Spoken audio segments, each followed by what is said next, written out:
24 hours away, finally, LSU-Clemson for the 2019 National Championship. Mark Rogers TV, the voice of college football, breaking down the game we love each and every day, and this is the only game we got left. There's just one to go, and this means everything to both of these programs, especially LSU, trying to win a national championship for the first time since 2007. For the past several weeks, we've had on the guys from Pot of Gold on. We got Mike, we got Brett on the line that have provided us with so much good content. I keep asking them to come on. How are you guys doing tonight? Nervous, I think, would be the best way to say it. You know, we kind of got together a couple hours ago and did a quick pod of our own. And as we kept talking about the game, I just kept getting not even nervous, just so excited for it to happen. It's awesome to see LSU be able to play on that. Like you said, 2 teams left, national stage, all eyes on them, and hopefully they'll show out. Yeah, we're very nervous right now. We got in the studio today in anticipation of this live stream with you, and we decided to fire up the mics and record kind of a last second podcast of our own, just one more pregame pod just to kind of talk a little bit. And as we finished, we kind of looked at each other and we're like, oh shit, or oh crap, whatever. Yeah, be careful. Sorry, edited that. But we're here, we're almost here, and we're getting more nervous as the clock ticks over to tomorrow night. So can't wait. Love it. Guys like me can just kick back and enjoy a football game with no investment. That's always nice. The completely carefree, just, hey, I just want to see a good one. I don't want to see 38-10 in the third quarter, anything like that. I know you do. Because if somebody would say to me right now, 38-10 in the third quarter, I'd probably lean LSU. Yeah. But I will have my prediction out tomorrow. But for right now, what's that? I said stay tuned. Stay tuned for that. I think after we get off here, sometime late tonight, I'm start crunching some things, and I think I got a pretty good lean on what I'm going to say and the way it's going to come out. And then all those folks will obviously be able to bet the complete opposite. But as it stands right now, we are 16 days removed from either team being on the field. Less we can take away, of course, from LSU's effort against Oklahoma. A lot, I think, Clemson and Ohio State, if we take into consideration that both teams generally brought their A games, that's what we have to go by. That's what we have to kind of assume to a certain extent. So based on crunching more numbers, or if it's watching more tape, or if it's considering what happened in either game, or what happened back in week 9, or whatever you guys are doing to prep yourselves for this game, or anything that's been said, or any kind of news that's come out of practice to make you think any differently about either team now than you did on that Saturday night? Poor little Clemson, man. I think that's just the narrative that's being tossed around, and I'm not buying it. I think Clemson is a very good football team. I think they're the second best football team in the country, just behind LSU there. But there is nothing that this team has not already prepared for or seen that Clemson is going to throw at us. Everyone talked about Auburn, everyone talked about Florida, every single week, Bama, and then, oh man, you got past Bama, but guess what? Once you face Georgia's defense in the SEC championship, then we're really going to see what LSU's made of. Boom, destroyed them. So I think there is nothing that Clemson can show us or has shown us that's going to change any opinion I have. With that being said, this is a very talented Clemson team, right? And they're scary because they haven't lost a game. And in 2 seasons now, Trevor Lawrence, when he turns it on, he's the best in the country besides Joe Burrow. But these are 2 phenomenal quarterbacks in this game. You have an excellent, probably the best defensive coordinator in the nation in Brent Venables, who gets his guys to play very hard, very fast, very physical. Now, they might not be as talented as they were in the past couple seasons, but they play free. They play fast because they understand his terminology, his system. And when you're playing free, when you're playing quick, aggressive football, it doesn't matter if you have a 5-star, a 4-star, or a 3-star. These guys are performing at a high level, and you saw that against Ohio State. But when you're practicing in a ballroom of a hotel, I think maybe the advantage goes to LSU as we're, practicing this weekend at the Saints facility. I think a lot of the edge in preparation has been going to LSU. So not much has really changed in the prediction world for me. Yeah, I mean, the only thing I feel like that's really changed, seems like Joe Brady is looking like he's staying with LSU for the next season, which I think is obviously a big plus. But there hasn't been there's no coaching changes at LSU. No one's come in and gotten any coaches. This team has been really focused on this. I think Clyde Edwards-Helaire being healthy and looking like 100% is maybe one of those things that is a little surprising. Right when it happened, it was like, oh, no chance for anything. Yeah. But obviously, it looks like he's ready to go. I think the running backs on both sides are a massive X factor in this game. Watching Clemson, like Mike said, it's hard to sit there and like poke holes and say, oh, well, they're not good. Watching Georgia games, I'm like, I just don't think Fromm can do enough to beat us. Watching Oklahoma games, like I just don't think they have the athletes on either side to keep up. It's hard to do that when you're breaking down Clemson and watching them. I mean, they have really, really good players, great linebackers. Isaiah Simmons, I believe. Simmons in the back is just a freak athlete, a Sunday player. I don't know. It's just the more I watch, the more I get nervous and the more I feel confident. And it's just like, can we just let this game play out? I want to watch it. I want to watch how these teams counteract what the other ones is trying to take away from them. It should be fun. Yeah. Is your general takeaway from the Clemson-Ohio State game that Clemson got outplayed? They made the plays in the end, obviously. They made the plays when they got the stop. That it was obviously a miscommunication, and then before that, Trevor Lawrence went 94 yards in 4 plays to get it done. So I don't want to take the victory away from them. But in regards to statistically, and if you look at just game flow and game control, Ohio State could be considered the better team for much of that game. Yeah, I mean, honestly, I think that game, Clemson started out and they just kind of weren't prepared for how much of a high-level game, the speed of it, the hard hits, and they just kind of got shell-shocked. And Ohio State had every chance to kind of put that game away really early. And what good teams do, they kind of sit down in the red zone and allow you to kick some field goals and hold on for dear life because they know Trevor Lawrence is a good enough guy to bring them back. And that's what they did. Maybe Ohio State did play better, but they didn't capitalize on when they should have. And if you let good teams hang around, they're going to come back and beat you. I thought Clemson played pretty well. I've said this 1,000 times. If they start as slow as they did against Ohio State, the game might be over. Yeah, I think against Ohio State, you definitely saw the team that played with more heart win that game and capitalize on the other team's errors. I think Ohio State, I think they did have some better athletes. They played a little more comfortable in the beginning of that game. I think once Brent Venables, once Sweeney, once they started to adjust in the second half, I mean, those guys are winners. They find ways to win, and that's what happened. That's what you saw. And I personally think that it would have been better as an LSU fan to play Ohio State than Clemson. Absolutely. Especially after watching that game, I was just like, man, Clemson has all these offensive weapons. And I know Ohio State has a good offense, but it just didn't seem the same to me. Mm-hmm. Okay, we got Mike, we got Brett on the line. You can join these guys on Pot of Gold. Pot of Gold right there on Twitter. Set these folks up for where they can find you and what you got available right now. Right now, obviously, a ton of content about this game. We'll record after the game, a post game, and then we're actually working on a few little projects that will take us into the off season that we will announce on the podcast. But yeah, anywhere you get podcasts, Google Play, Spotify, Apple, obviously, we email and are very interactive with the people on Twitter. So just follow us there and stay in touch with what we're doing. All right, folks, for anyone who has caught any of my videos, I'm asking for score predictions. Please don't leave them in the live chat because once this live stream's over, certainly I can retrieve them. But do you think I'm going to take that kind of effort to go retrieve them? No. Leave them in the comment section of any of the videos, and I'm going to run through everybody's score predictions during our live stream before the football game. All right. Have you guys made your score predictions available anywhere? And if not, I don't want to break the exclusive score results and the prediction available there. We do. Okay. So on our podcast, every week we do a pregame, we do a postgame show. And it's not necessarily exactly after the game or exactly before the game. It's just sometime in that week. In our pregame show, we like to go over kind of like players of the game that we feel are going to be the X factors. And this season, it's been extremely hard to not pick Joe Burrow every game. But so, we've had to, flavor that up a little bit. But our score predictions have been kind of a fun part to kind of look back.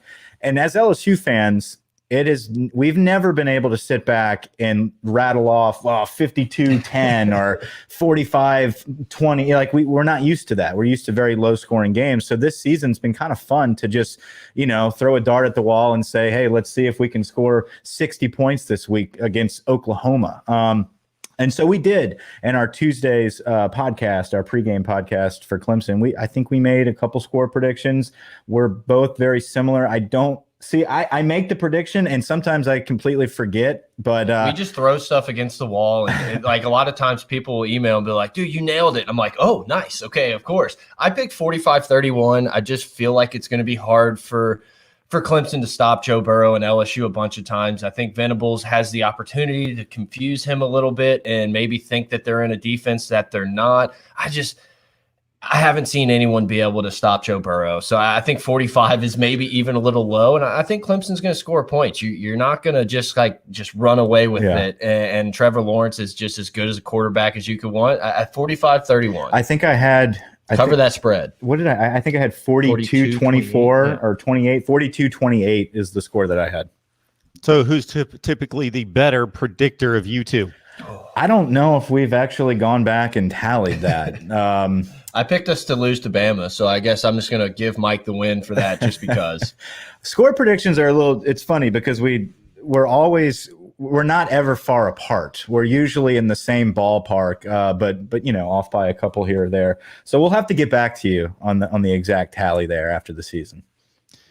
You guys obviously get around the SEC, and it's largely considered not just the best conference in college football, but the most fervent in regards to fandom. What would this do for the LSU fan base to win this game and bring home a national championship?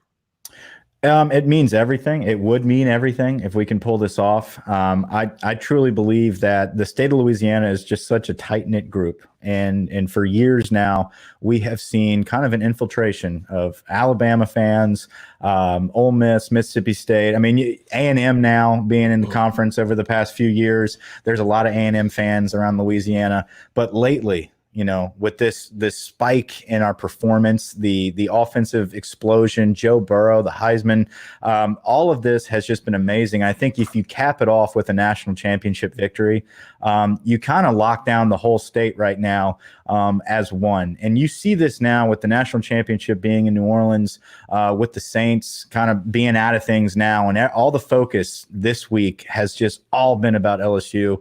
I think the fans in Louisiana are loving every second of this. And Brett and I talked about it at the end of our podcast earlier. We invest so much time into this team. We diagnose the smallest little details. We break down everything. And at some points over the last, 8 years or whatever, waiting to get back in some form of being in the elite discussion, we kind of question ourselves, like, what are we doing? What are we ever going to get back into this? Are we ever going to win a national championship again? Are we just wasting our time doing this? We love LSU. We're big fans, but we held out knowing that this was possible. And I think there is a lot of fans out there that feel the same way and that are jumping on the wagon now. And we welcome everybody. Welcome aboard, jump on board. I think LSU is a very trendy program. I think it's a hot program to hop on.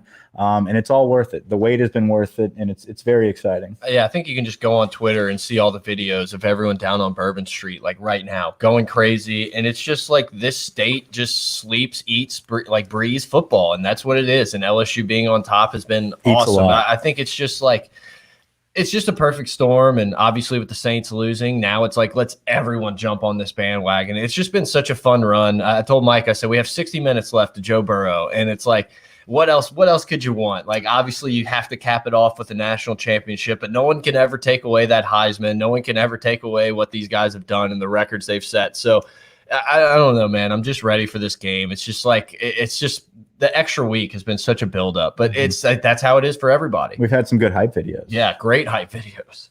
So 3 and 4 loss seasons over and over since 2011, and bringing in top 5 to 10 recruiting classes has started to become a drag. Well, and that's the thing, it's like if LSU, if they lose a game and I feel like they were out talented and stuff like that, then it's like, okay, but you just felt like 98% of the games that LSU ever played in, they had the better roster, the better athletes, the better talent. And to let teams hang around and just like hang out in the game and everything. Sorry, computer went to sleep. It always just sucked. And now you've seen LSU where they just say, hey, we got our foot on the gas. All we're doing is getting the ball in playmakers' hands. And you're just like, this is awesome. This is fun. I feel like we could have been doing this for a decade. Yeah, it's always been just a lack of execution. Ruben Randall, Terrence Tolliver. Yeah. I mean, you can just go down the list of guys who were top 10 players in their class come in, and you're just like, they're okay. And we started adopting that narrative or that culture of, we're NFL LSU, where that's now our claim to fame is we have so many, elite athletes that get drafted and they're performing so well in the NFL. But Daniil Hunter has 17.5 sacks this year, had 4.5 in his LSU career. At the end of the day, it's like a slap in the face to LSU fans. I mean, like, well, they couldn't do this here with you guys, but when they get to the pros, they put it all together. So what was missing? What was lacking there? And I think it was proper coaching and development and execution. And we finally got that all together at a perfect time. Absolutely. Having Joe Burrow on has just been phenomenal, having him on the roster. But that's all it takes, right? It just takes that spark plug to really change a program. And I believe that's what's happened with LSU this season is you're seeing the beginning of a new mindset at LSU, the beginning of a new culture where we've always known we have the players. But when you execute at a high level, when you actually pay attention to the details, when you sign a guy like Joe Brady with a new innovative offensive attack and actually coach these players up, this is the result that you can have. So I don't see us taking a step backwards after this. I think it's just getting started. Yeah, you guys were the anti-Wisconsin, Michigan State when they were winning, Kansas State that bring in top 40 recruiting classes and turn them into top 10 teams. Yeah, thanks Wisconsin. You were taking top 5. What's that? I said thanks Wisconsin for beating Les, because that was the games that Les would just eke out, and you're just like, oh my god, and it's like you couldn't get rid of them. Absolutely. I just have found the program somewhat fascinating from that standpoint, going 9-4, 10-3 every year. But having elite talent and sending as many early entries into the NFL draft as anybody year after year after year. I had a good time yesterday. I did some research and looked back. I remember watching the 2012 Chick-fil-A Bowl in which Clemson came back with the Taj Boyd 4th and 16 conversion to DeAndre Hopkins, who we saw play in the NFL playoffs today. And just looking through the scads of players on both rosters, on both sides of the ball that are currently in the NFL. How long have you guys been watching LSU football? No, way before that. Yeah. Diapers? 2000, 1996, something like that. I think that's the most money I've ever lost in a football game was that LSU-Clemson one. I don't think either of us have missed a play of an LSU football game, like a legitimate have not missed a play probably since 2001-ish. So we've been watching for a very long time. Very dedicated fans, but that 2012 game, it was a heartbreaker because it was one of those that you knew the year before we're in the national championship. Like you felt, so 07 we win it. You go to 2011, and there was a couple years there where you're like, man, is it over? But we get right back in it, and then Bama gets the mulligan and they beat us. But we start thinking, okay, can we build this? Can we get back? And we get Mettenberger out there. We start throwing the ball around with Odell and Jarvis. I mean, it's a great, just filthy roster. But then you got little old Clemson, right? This team that is kind of starting to build something over there. I think they had just come off of an ACC title. It was the first time that they had won 10 games or something the year before. So Dabo Swinney had been slowly building that program, and they were just eking out, taking that next step. They didn't do anything too fast. And then beating LSU, I really think catapulted them into that next level because LSU was still so respected from the year before, being in a national championship, which that year is just stained by that national championship drumming that Bama put on us in 12, the year 2012 with the 11 season. Phenomenal season, though, right? And so we try not to think about that at all. But that was the building blocks of Clemson, kind of catapulted them. And it's amazing how it's kind of gone all full circle here. And now we have the opportunity to play Clemson, and the roles are reversed. You knock off Clemson, they're on top of the mountain, okay? And if you're able to get to that point and knock these guys off, the respect all goes back to LSU, which we haven't had since, hell, 2011 a maybe. while. Yeah. And that was just another typical Les Miles game where LSU jumped out. I think Jeremy Hill had a huge run on like the first possession, and it's just like, oh, boom, we're going to crush these guys. We're more talented. And they just let them hang around, and Clemson came back, made some big plays, and I think kicked a field goal to kind of just samurai sword us in the heart. But yeah, like Mike said, it's kind of that intersecting. You know, that was kind of the beginning of the Clemson run and what you could say was possibly the start of the decline for LSU. And now we're kind of in that same spot. I don't think Clemson's going to start declining after this. I think they're just going to keep going. But LSU's in that role to kind of say, hey, we're here for this decade. I mean, we got everything in place. We got the coach we want, and we're not going anywhere. So it's really cool to see. Yeah, you guys certainly know better than I do, but that 2011 LSU team, when you look at the roster, the talent, when you look at the schedule, how difficult it was and how much they dominated that schedule, that was one of the toughest, not just for that particular year, but one of the tougher schedules that you're going to see. And it gets marred by 21-0 in the match.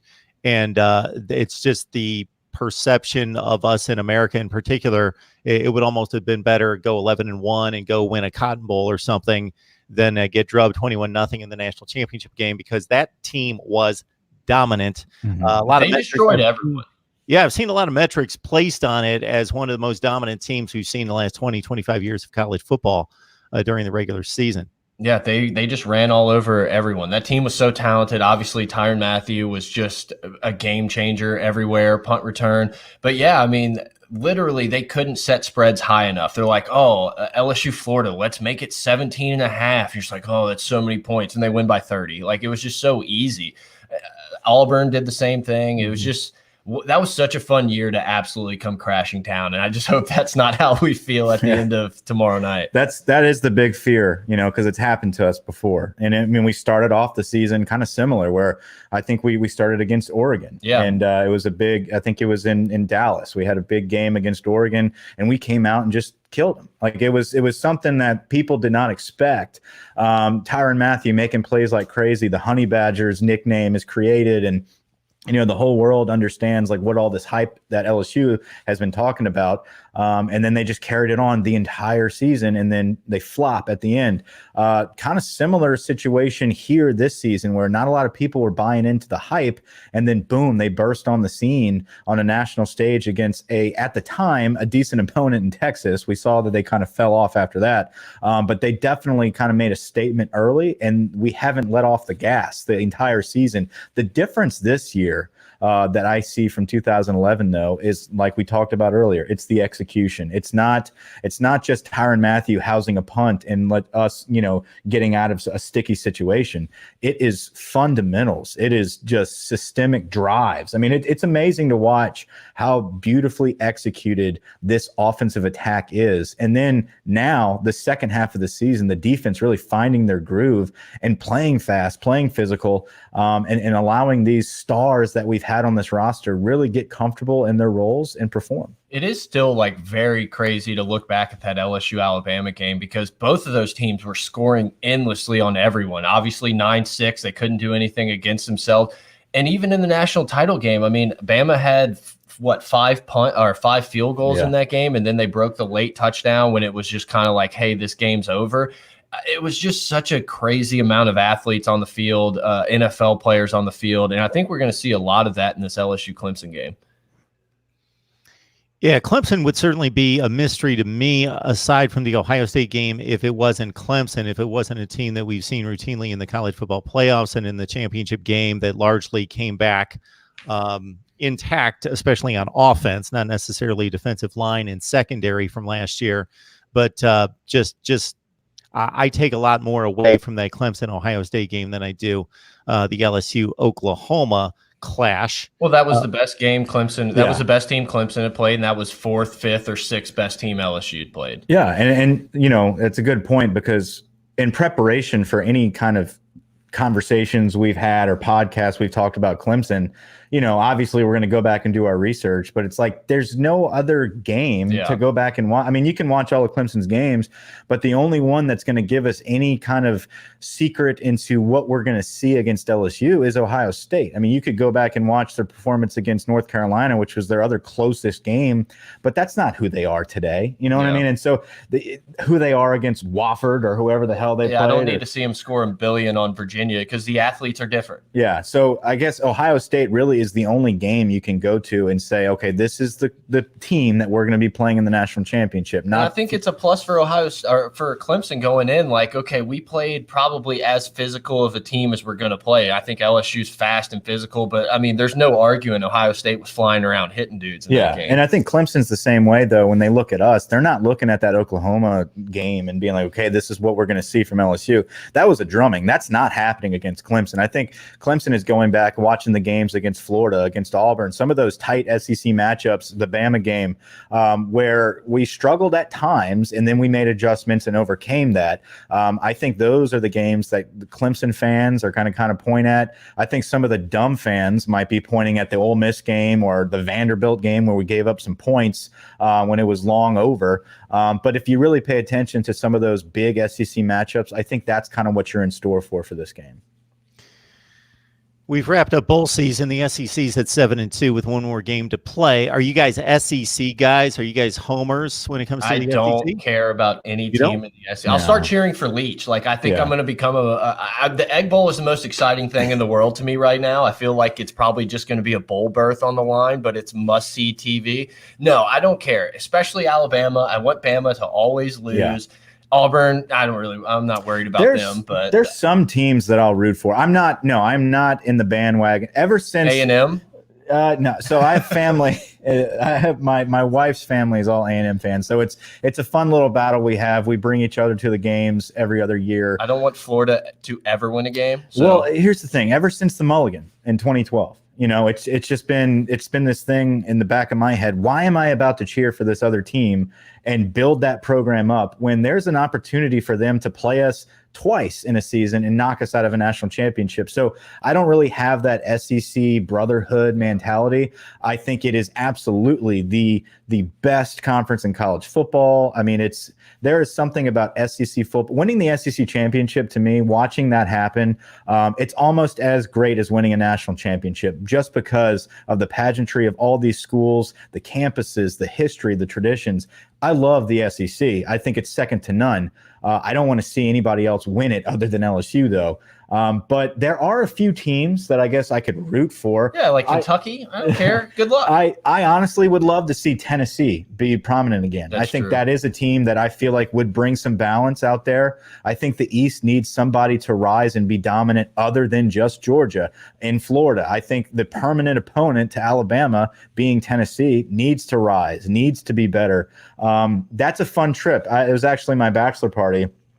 We took a trip up to the mountains and we drove into the LSU-Tennessee game a couple years ago, which was amazing. It was a really fun time, great atmosphere. But, man, that whole – I mean, they're just done. That program is so empty right now, but they have a lot of potential.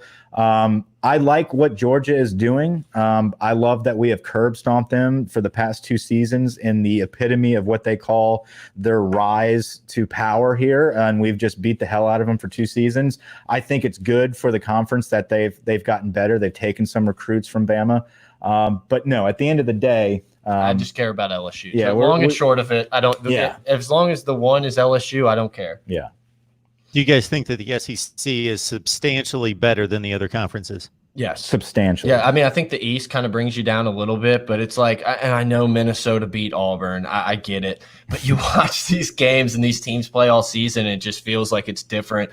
I think obviously the Big 12 has some teams. I think the Pac-12's garbage. I think the Big 12's garbage. I think the ACC is a one-team league. So, yeah, I mean, I think almost by default. But yeah, I mean, it just seems like the better athletes. I mean, let's go look at all the NFL rosters. I would say probably the most populations from SEC in the South. And it's a week in and week out grind, though. It's not just this one game. Like, yeah, sure, there might be better teams in other conferences, right? So the top to bottom, where you could match up a Minnesota and Auburn in one game. Like, yeah, they'll pull it off, right?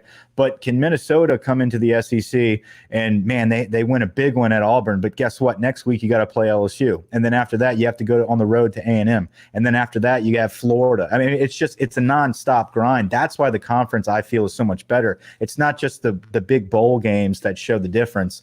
And Brett will call me a Big Ten fan, because I kind of am. I mean, I'll be honest with you. The second funnest conference for me to watch is the Big Ten, because I'm a big traditional, how football used to be. Yeah, I like that. I like the running the football. I mean, I used to be big into loving the power. Like, I was big fullback guy. A lot of people hated that I liked Les Miles' offense in the beginning. You know, I said we had a bunch of arguments. I loved how we ran the ball with Fournette. Like, it was just exciting to watch that. And then obviously it got stale, and I bailed out, and I was all about the passing game. But the Big Ten has always been that traditional power of, we go back to the pageantry. It's just like the SEC with traditions.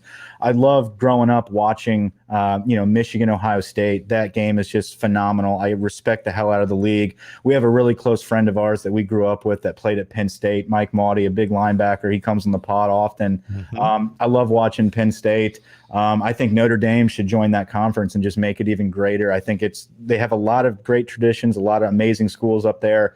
I just wish. Well, I know you could say it for Alabama, but it feels like I want another team to have a chance. Yeah, it's that's like what when Michigan's the second team, and it's like, oh, the winner of this game goes to the Big Ten championship game. Like, I already know who won this game. Like, this game's over. And I know you could probably say the same thing for Alabama, considering they've been in the SEC championship for 4 decades in a row. But I don't know. I just feel like a lot of these SEC games you watch, you're like, oh, this team's sneaky. It's a spot. And it's like Big Ten. I'm just like, yeah, I'm pretty sure I know who's going to win this game. Right. Unless it's Illinois. Yeah. And when you start looking at like the betting lines, you start getting interested in like what's going on. You start paying attention to the smaller games, Michigan State versus Purdue or something. I mean, like those type of games, they're just not interesting anymore. But you go and watch somebody like, I don't know, Florida playing Tennessee, even though Tennessee's garbage, like it turns into a game. It's exciting to watch. So I love the comments that pop in. I haven't really been reading. Missouri won the East in the first year. Yeah, the East was garbage. What happened to them in the title game? They got rolled by Auburn. They decided to start protesting or something. I don't know.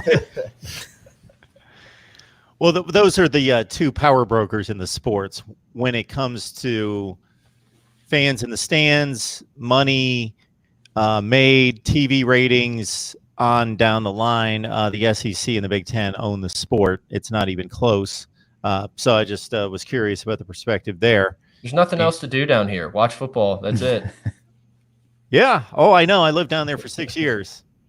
I tell people that there was I was making a journey from Ohio to Mississippi. I lived in Mississippi for 6 years, worked at a CBS station there, covered Alabama, Mississippi State, Ole Miss. It's the middle of June. I'm like in the middle of Tennessee. I'm rolling around I don't know, maybe looking for some sports talk on the AM dial. I come across a talk show in Alabama in the middle of June that is nonstop Iron Bowl talk.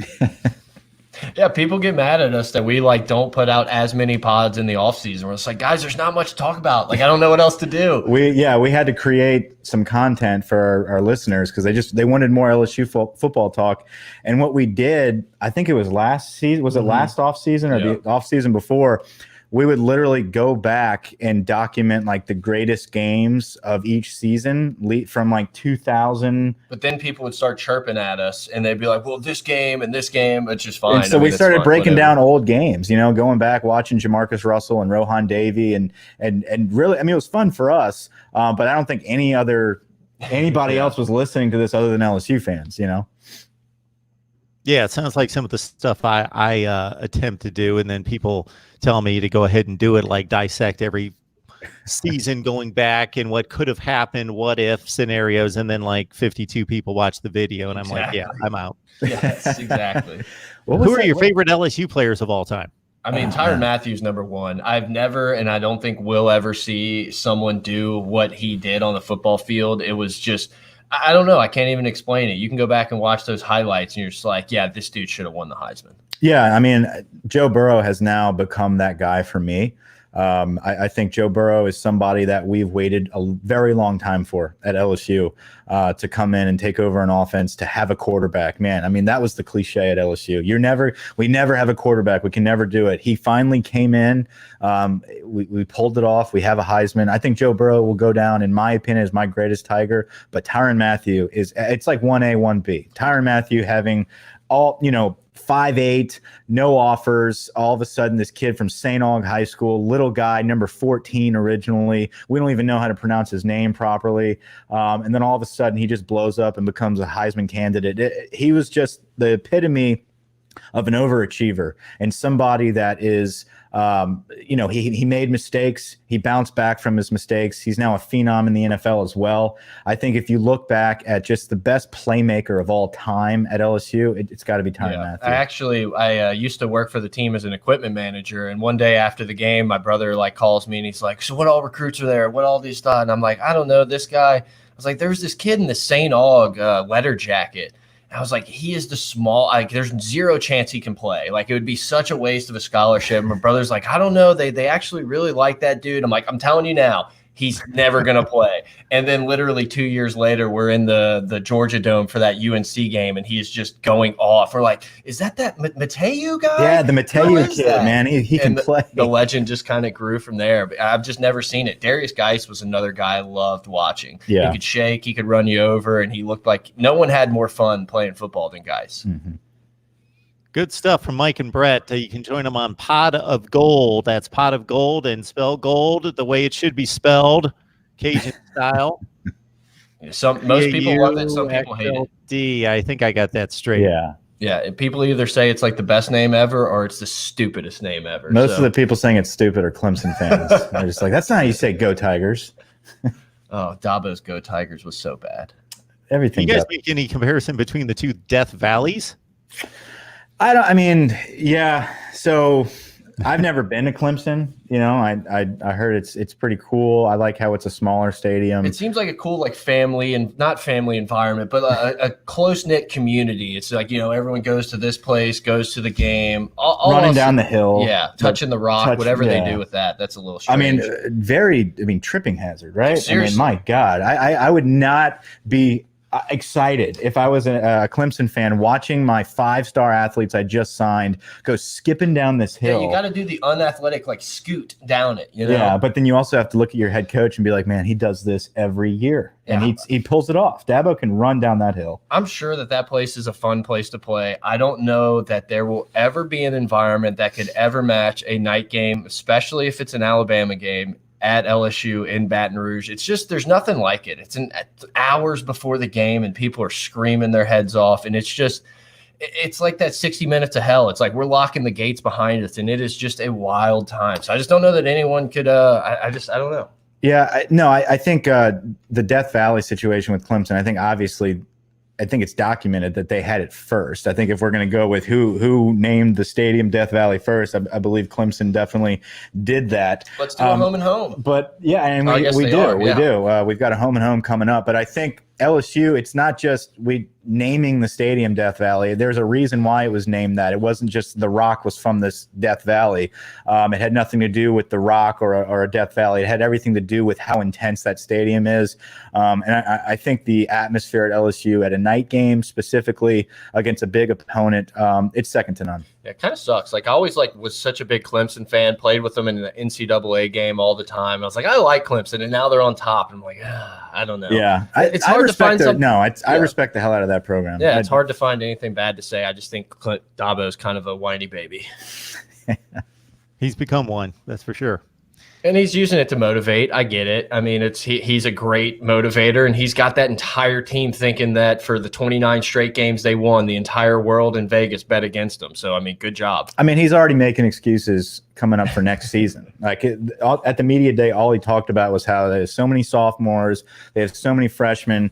Next year we're going to be a lot better. It's like, man, you still have to play this game. Like, stop making it sound like poor little Clemson. I mean, like we understand that we're favored in this game, but we don't plan on, like, no one is sitting here expecting LSU to just blow them out.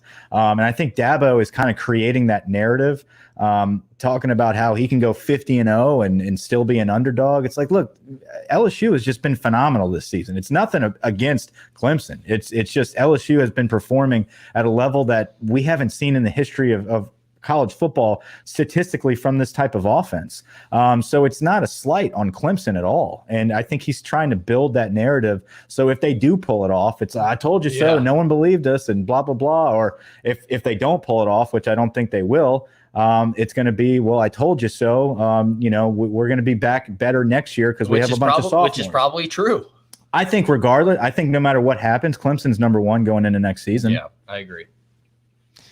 And he went on several rants during the last few games of the season about being number 3 and being disrespected. Well, it doesn't take a mathematician to know you got 3 teams that are undefeated, so one of them has to be ranked number 3. Right. And the other 2 teams play legitimate schedules, and you don't. So that's pretty much the conclusion you're going to come to. Now, if they would have been ranked below a 1-loss team, hey, yell and scream and whine about disrespect, but we got 3 undefeated teams, so somebody's got to be number 3. So are they automatically disrespected? Yeah, that exactly. Like you said it, you nailed it. Like, yes. Like what you said, what Brett just mentioned, though, is this is for the locker room. That's the whole point of this, is so Dabo can get his players motivated, and that's what he does best. He's a motivation coach. He's not all about X's and O's. He's just like Ed Orgeron. He hires great coordinators to let them do their job, gets good recruits, and he motivates. This form of motivation against LSU is David and Goliath, us against the world. But what has happened is it has leaked out of the locker room and has now become the only story you get from Dabo Swinney in any interview. And for the first time, LSU players, I don't even want to say taking shots, because it seems like they've been pretty accurate whenever they kind of take a dig at one of these other players or other teams. I think it was Patrick Queen that just said like they didn't really think that OU had this great of a talent, and then he turned out to be right. Yeah. LSU really hasn't done that. There's been a ton of respect on both teams. I think both of them know to get here, you have to be pretty good. I think it's just which athletes will play better, which team, which coaches will scheme up the better plays. I like LSU's guys, but if you say Clemson goes in there and wins, I'm not going to be completely, totally stunned. Yeah. Mark Rogers TV, the voice of college football. I dive into the videos. We've got a number of previews on this one. I cut one recently, the Clemson passing offense against the LSU defense, and the rushing offense from Clemson against the LSU defense as well. Number of conversations with these two since the Oklahoma demolition. And we poked a little fun at Dabo Swinney and his down-home wisdom as well. We talked about that as well. And again, I will have my prediction released tomorrow before the game, or maybe I'll do it after the game. I might be a little bit closer. There you go. To that. So check these guys out. It's Mike, it's Brett on Pot of Gold, and that's GAUXLD. Patreon.com/gold. I think we saw somebody pop up in the comments just now. Say Pot of Gold, baby. Might be a listener of ours. Award-winning. Awesome. Good stuff. How long have you guys been doing that podcast? We started it Ed Orgeron's first year, so this is year 3. This is year 3 of the podcast. Yeah, we lost to Troy early on, and we were like, "I made a huge mistake."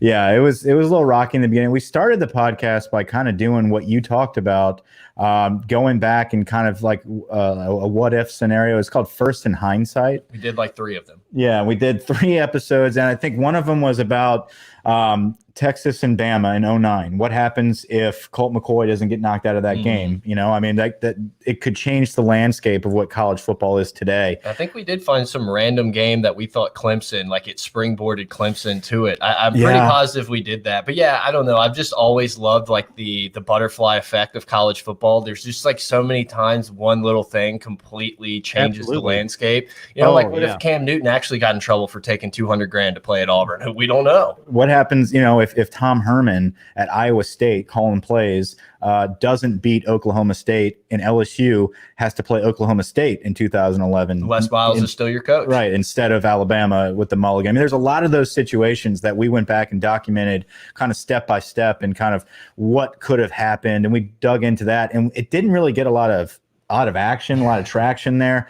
I don't know why. I think it was just because we kind of dove into that in the beginning before our fan base had grown. I think now if we go back and do stuff like that, it'd probably take off a little bit better. But then we kind of we put the outlines down. We stopped with making these big spreadsheets about what we're about to talk about. And we just said, let's talk about what we talk about naturally, like right now. And let's just fire up the mics, talk LSU football all day, all night, and see if we can get a little following. And we have. So. Yeah, surprisingly. More people listen to us, and they just say it's like back in college talking with their friends about LSU football. So it's been a fun ride. This guy Jordan just said if it went to the best player, Chase Young would win. Wow, sure. That's great. That's okay. A Clemson fan? Yeah, whatever. Chase Young. Chase Young's awesome. He's a freak. He doesn't do anything in a big game. And there's also a distinction I would make between, are we voting for the best player for this particular season in college? Are we making an NFL draft prospectus? Yeah. And that's not, to me, what the Heisman Trophy is all about, is trying to measure, what does Mel Kiper and Todd McShay have to say about this kid being drafted? It's who produced the best on the field. And of course, the quarterback's going to have the advantage because he's got more control over the game and he's more influential on the game and should be given a little bit more of a slant or a lean on the Heisman Trophy. If Tyrann Mathieu didn't win the Heisman in 2011, then I don't think a defensive player can do anything to win the Heisman. That's just kind of how I feel. I've never seen someone play defense like him, and I think he should have won the award. And if he didn't, then I don't think any defensive player deserves it, except for Derek Stingley 2 years from now.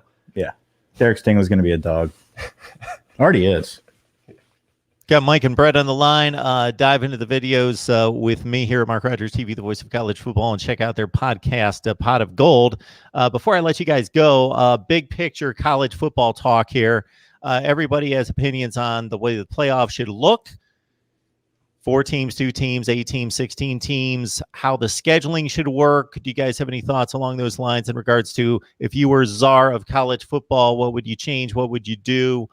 How would you work the playoff system? How would you work the conference alignment? Just take it away from there. I mean, weirdly enough, I think 4 has been proven to be a good number. We didn't need 4 this time. It just doesn't seem like it. It seems like college football is pretty top heavy, where you should know. I've seen a lot of stuff about like the pod system of inner, conference play and everything. I think it's very interesting. I kind of want and feel like we will get to a day where it's just like almost like everyone is independent. Obviously, you'll kind of stick regionally and conferences will be there, but I don't care about all these tie-ins and stuff. Like, I want to see LSU play in a Rose Bowl. I want to see LSU go to Michigan and play in a series. I think eventually it will really change to where we see it's like, oh, you have your bunch of SEC games, maybe one big road game, and then a couple cream puff games.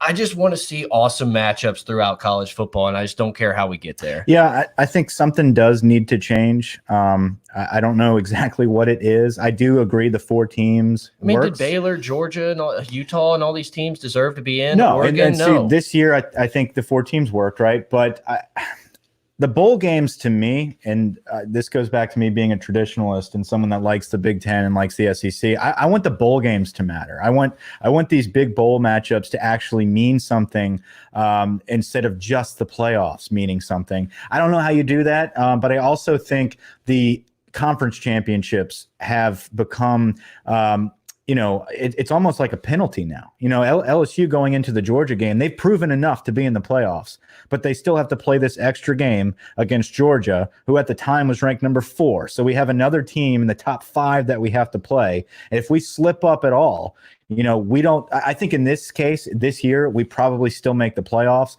but that's very rare to have that slip up at the end of the year and make a playoff. I think something has to change in that realm. where the conference championship is looked at a little differently, or maybe you don't have a conference championship anymore, and it's just the body of work during the season that gets you in, instead of just what have you done for me lately, what happens in this final week. Oh, you have to play now the number 4 team in the country in the SEC championship, where Oregon has to play Utah. I mean, it's something, I don't know, something needs to be looked at like that. But at the end of the day, if you kind of look at the college football playoffs, in my opinion, they've gotten it right. I mean, every year it kind of seems like those are the best teams in the nation at the end of the day. You could make arguments that other teams could have fought their way back in every couple seasons, but this year, I don't believe it. I mean, look what we did to Oklahoma. I don't think, it would have been different against Baylor. It wouldn't have been different against Georgia. We saw what we did against Georgia. Oh my God, Utah would have been put into D2 right. if they would have gotten into that game. They just would have knocked them down to Division II after that. But if I'm czar of football, like you said, I'm mandating that every bowl game and every win has like the Gatorade bath with the frosted flakes or whatever, because that was like the most electric thing I've seen in like the past decade of bowl games was Herm Edwards getting frosted flake bathed and stuff. Like, that's what I love about college football. Yeah. It's huge. It's high dollar. I mean, this is high stakes football, but it's like, this is also college football. It's supposed to be fun. Let's have some excitement. I don't know. I like to be entertained on Saturday. I don't want to do anything else. I want to wake up at 10, let Rinaldi make me cry on college game day, watch Corso put on some stupid hat, go right into the Big 12 or Big 12 and Big 10 at 11 o'clock. And we're up till Hawaii. Yep. We're up till USC is playing the Pac-12 game. I just want exciting football. I don't care how we get there. Yeah. I love hating on Reese Davis. I love hating on Gary Danielson. That's tradition. A tradition like any other. Yeah. I think that's about to end soon with ABC picking up the SEC. We'll see. Well, I got to take up a Mike's cause here, because the bowl games have almost, with this playoff, become obviously they take not even second stage to the playoff. But even besides that, it matters to me who goes to these bowl games and where they're played. So, for example, the Sugar Bowl is an SEC tradition. Mm-hmm. And just to funnel through teams and just place them in bowl games, then why have a name on the bowl game that is traditional? The Rose Bowl is all about the Big Ten and the Pac-12. If we start allowing other teams into the Rose Bowl, then it's no longer the Rose Bowl. We might as well just call it whatever we want. And if the Sugar Bowl isn't tied to the SEC, then why is it the Sugar Bowl? Yeah. Sugar Bowl speaks to the South and the SEC. Yeah, well, come on down to the South, eat some gumbo, we'll teach you. I don't know. I just think it would be fun to see, maybe their fans aren't, but I'm kind of tired of watching the Wisconsin, Oregon, or the Oregon, Ohio State game. Like, I don't know. I like to see matchups that I don't normally see. And it's just like, I guess, LSU's played Notre Dame in a Music City Bowl or whatever that was. I don't know. Like I said, I just like to watch different matchups that you don't always see. I think it's awesome LSU's going out to UCLA to play a game. I think the Texas series has been super fun. Yeah. Should LSU have scheduled it? Absolutely not. It seemed to never be brought up whenever they were talking about who should be number one. But it's still, I mean, when are you going to get to see an LSU team go into Austin and then this next year have an Austin team, Tom Herman, come into Tiger Stadium? I just like seeing cool, fun matchups. Yeah. It gets kind of tiring playing La Tech, and no disrespect, La Tech's a good team, but it's just like, oh well, let's get through Mississippi State, and then we'll get into the meets. It's like, I don't know, I just like watching different matchups. But at the end of the day, now at the end of the season, those matchups don't matter unless you're in the playoffs, and that's what's frustrating. Is you grow up idolizing the Rose Bowl, the Sugar Bowl, these big time games, and then now, I'll be honest, this year. Obviously, it's because we're in the national championship and we're in the playoffs, so it didn't matter. But I didn't care at all to watch the Rose Bowl. I didn't care at all to watch the Sugar Bowl. It's football. It's on. I'm going to watch it. But those used to be the games where you plan your whole day around watching this. Bring back Musburger. I think that's what we're missing. I know. We're missing a lot. But you're looking live. Yes, exactly. Exactly. No, I think I think it's kind of a hard discussion for us to have this year because everything's just been so perfect for LSU fans. So it's just big business now. Yeah. And if you're not number one, then it doesn't matter. And I think that is a problem for college football. It just so happens that LSU is looking like they're in that 1 or 2 spot. So it doesn't matter. But yeah, I think that there's just way bigger stakes than ever before. The NFL, guys don't want to get hurt. There's just a ton of different things with college football that are question marks. Everyone loves it. It's bringing in a a bajillion dollars. But there are some issues, like you said. I mean, bowl games need to matter more, and I have no idea how you can make that possible. Well, you know who can figure that out? Ed Orgeron? The pipsqueak from Oregon and Condoleezza Oh, Rice. yes. You know? And the U.S. Army general. Right. I mean, like this crew that picks these teams, it's just unbelievable. I mean, that's the saddening part about it. They got it right, though. I mean, Mike. It was hard not to this year. It was impossible not to this year. There was a clear distinction. We had 3 undefeated teams. We had 1 team that won a conference and only lost 1 game. Yeah. Yeah. Every other year of the playoff, I could make a case for another team that had just as deserving a resume and track record as the team that made it. Let's turn the interview on you. So Oregon doesn't schedule Auburn to open up the year. They just play some small team and win, lose to Arizona State. They're the one loss. Do you think they're in over OU? I don't know. I don't either. I don't know. I'm not in the committee. I'm not in the committee. That's one of the big issues. So I would fix the scheduling, and maybe this is for another show, but here's my scheduling fix. Number 1, the conference scheduling needs to be fixed because you guys kind of brushed over this quite a long time ago, talking about LSU playing out of division games where Tennessee has not mattered and been relevant forever, and Alabama's pretty much gotten a pass in their out-of-division rivalry, intra-division rivalry, where LSU's had to meet Florida, which is a pretty good football team typically. I know that there was a year, this was about the time I dug in on this, where I compared Alabama and LSU's schedule. This might have been right after 2011, 2012, when LSU was still considered on par with Alabama at that point.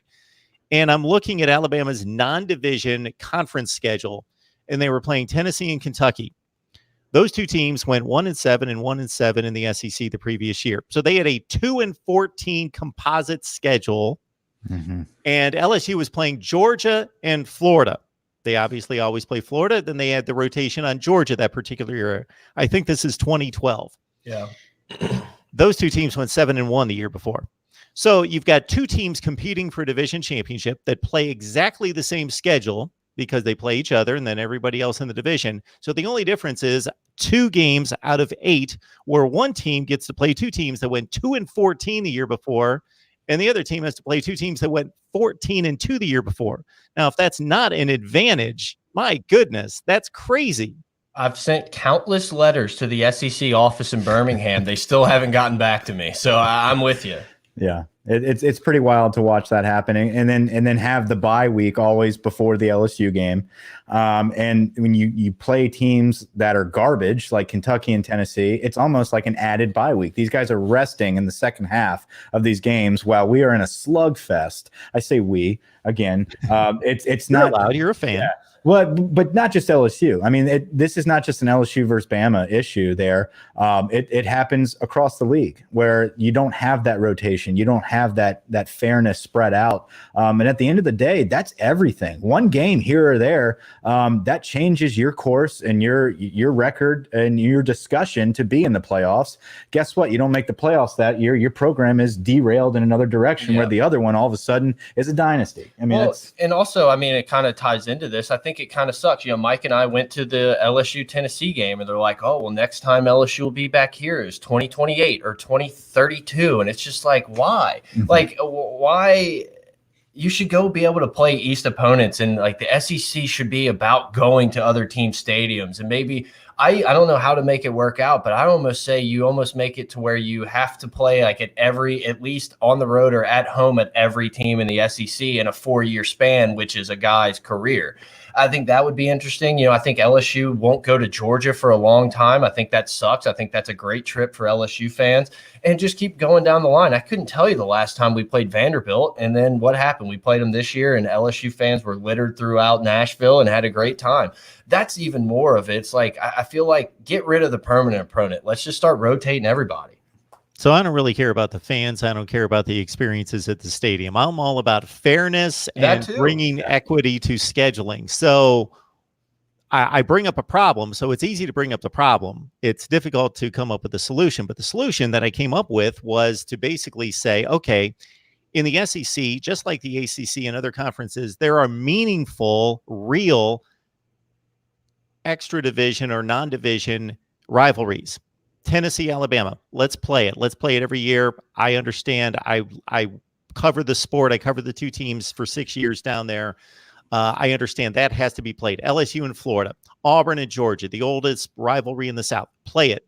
Why does Kentucky, just because there's a designated rivalry that makes sense for like 3 of the teams, Right. why everyone have to have a designated rivalry? You create scheduling flexibility if you just adhere to the 3 rivalries that mean something, non-division, but you let the other ones go. Kentucky and Mississippi State are not rivals. They don't need to play every year. Ole Miss and Vanderbilt are not rivals. They do not need to play every year. Let those go, and it creates other scheduling flexibility. So, for example, if LSU has to play the Florida game and Florida went 6-2 in the SEC, you find them, and it doesn't work out perfectly, but you can come very close because I've worked the metrics. You find them a 2-6 team in the SEC East to play, and you do as best you can to create a composite 500 schedule for everyone to play in conference play. I think that would work out for LSU just fine. So I'm in. Can we get you on the playoff committee as well? What do we need to do? Oh, I've got ideas there. We'll start a hashtag. I did the same thing in the Big Ten. There were teams in the Big Ten playing teams that, because they play 3 non-division opponents, playing 3 teams that went 9-27 in the other division, and they're competing against teams that in their own division that have to play 3 common opponents that were 27-9. Now, if that's not an advantage, it's just ridiculous. I think college football was like built on like backwoods deals and handshake agreements for advantages here and there. I mean, it really does. It seems like Louisiana politics. Like college football is just LA politics, like on a whole. It's just all about who you know and like how you can move and shake deals. And that's somebody like, and if you look at non-conference scheduling, that Baylor can go out and schedule 3 garbage group of 5 teams every year and never play anybody. And that teams like Stanford go out and schedule this year Notre Dame, UCF, and Northwestern, who's usually good. That's a killer non-conference schedule. Yeah. And I've worked out a way to bring equity to that as well. It's not difficult, but you don't have teams going out scheduling their own games. See, he like puts in the work. We just say we're going to, like we put a lot on like our future selves and then we do none of it. It seems like you've actually done some of the work for that. So we've got a lot of plans. We're big ideas guys. All right. Good stuff. Good stuff with Mike and with Brad. We appreciate their time and them coming on here, doing a nice job of setting us up on LSU football. So what does the game atmosphere look like for the two of you watching the game? Are there lucky jerseys? What does the food, the whole setup, what does it look like? Every week it kind of changes. It just depends on what studio we're at or, watch parties we're at. This season, we've kind of been at this home base for most of the season because we like to record, if possible, right after. Obviously, for this game, we will not be here just because the national championship's so close. I'm heading out there. I think Brett just bought a couple new TVs. He's kind of having a command center situation. I'm going to be down there with our intern / producer, kind of documenting the scenes out there. And then, I don't know, ticket prices are starting to drop a little bit. I might make my way into the stadium or into the dome. If not, we have a table reservation at a bar that we're going to be watching with a group. Yeah. ESPN came out and said they have like 15 different streams of the game, and I just said challenge accepted. So we're going to try to make like an in-home command center for this game. TVs everywhere. I don't have a ton of superstitions or anything like that. As a degenerate gambler, you realize like what you want and need to happen in a game really means like absolutely zero. So I kind of just sit back and enjoy it. Obviously nervous when LSU's on, but I think for the 11, I had the same socks. I wore the same pants, same shirt every game. It's very, very, and then that came crashing down. So I think that one maybe just burned me, but I've never had. This season, it was the first year that I just didn't care what I wore. I think last season and in years before, it's been very consistent. It's like Grant is big. Like Grant, our intern is big time superstitious. Huge. Like shoelaces have to be specifically tied a certain way, and you would think there's only a few ways to do that. But no, he's very specific and superstitious. for me, this season, though, has shown me it doesn't matter what the hell we're doing, pre-game, post-game, what I'm wearing, what I'm drinking, what I'm eating, what we're grilling, we're going to win. And that's just kind of how it's been. It's my birthday this week. I was gifted. Happy birthday. Thanks, man. I was gifted a nice Joe Burrow jersey that I'm thinking about wearing, but it's also going to be kind of rainy out there, so I don't want to get that destroyed the first week I have it. I thought about signing it and then having the guys give it to you, and you'd be like, "You got this signed," but then I thought maybe Joe Burrow would like blow up on Twitter, and Joe Burrow would get like suspended or something, AJ Green style. So we didn't I want to do that. So I might wear I have another jersey. I've all of a sudden become a jersey guy. I'm a jersey guy all of a sudden. But no, I wear this. I mean, this purple jacket deal that I'm wearing has kind of been my go-to the second half of the season when the cool weather hits, which kind of fades away down here pretty quickly. So you have to get it in while you can. So I don't know. Check our Twitter link. We got a bonfire.com store with a bunch of different shirts and everything. We do have some cool shirts, a Joe Burrow, a sweatshirt and hoodie and everything. It's not really cool. Joe Burrow. No, well, it's a representation of a previous quarterback for LSU in a close to it purple jersey. Yeah, we have some cool merchandise. A lot of people wear our stuff at the games. You can find it in the Twitter bio. It was very interesting. I was at the A&M game, and I was kind of way up in the upper decks, and I'm in line for a beer, and I run into somebody wearing our shirt, and just like, wow, that's pretty awesome. You know, you got that from the Pot of Gold bonfire store, and she's just like, I don't know what you're talking about. You know, she kind of like blew me off, but I was like, no, it's our podcast, and she's like, oh, and it's just a really cool shirt. I'm like, all right, I'll just let you have that one, but sounds good. Thanks for the money. That's really good stuff from Mike and Brett. So today is the big day, Mike. Today's your birthday? No. My birthday is on Thursday. Yeah. Oh, coming up on Thursday. Yeah, it's coming up. It's a week. I mean, you have birthday weeks. Oh, you're one of those. Okay. No, I'm not one of those, but in this situation, it's the national championship. So, all right, it's Mike, it's Brett. We appreciate their time. You guys enjoy the game, and I know that the outcome's going to have a whole lot to do with that. And we appreciate you stopping by. It's always a good time. Thanks, Mark. Thanks a lot, Mark. I want to let everyone know out there that we've got a 1 o'clock live stream Eastern time. That's 1 o'clock Eastern time on Monday, talking to Pigskin Pete on the Clemson side. And then I'll be live spewing out my prediction and yours as well right here at Mark Rogers TV, the voice of college football. So we will see you soon. Go Tigers. Go Tigers. Thanks, guys. That was great. Man. Had a blast. We appreciate it.